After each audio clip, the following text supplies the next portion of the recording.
5 fresh foods you shouldn't keep in your refrigerator. Did you know that the refrigerator is not the go-to storage unit for all your produce? Here are 5 types of produce you shouldn't keep in your fridge. This time of year, I load up on summer veggies. I only go to the grocery store once a week, which means I have to keep my produce stored properly to avoid ending up with a giant pile of bad veggies ready for the compost pile at the end of the week. So, what's the best way to store them to keep them at their freshest? As it turns out, the refrigerator is not the go-to storage unit for all your produce. Below are 5 types of produce you shouldn't keep in your fridge. Recipes to try: quick weeknight meals packed with produce. Tomatoes. If you've ever grown tomatoes, then you know that they love the heat and hate the cold. Turns out even after they're plucked from the vine, they still hold their aversion to cold. The fridge is not the ideal place to store tomatoes. Store them there and your perfect tomatoes turn into a mealy disappointment. They'll still be good for cooking, but not the best for eating fresh.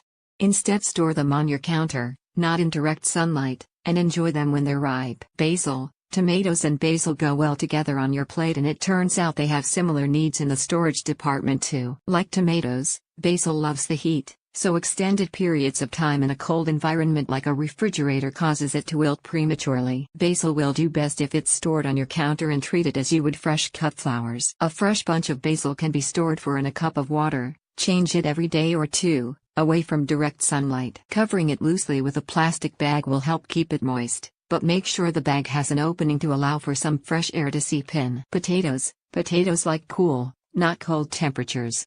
They do best at around 45 degrees Fahrenheit, which is about 10 degrees warmer than the average refrigerator. Most of us don't have a root cellar, a cool, dark place to store root vegetables like potatoes, so keeping them in a paper bag in a coolish spot, like a pantry, is best. Why paper?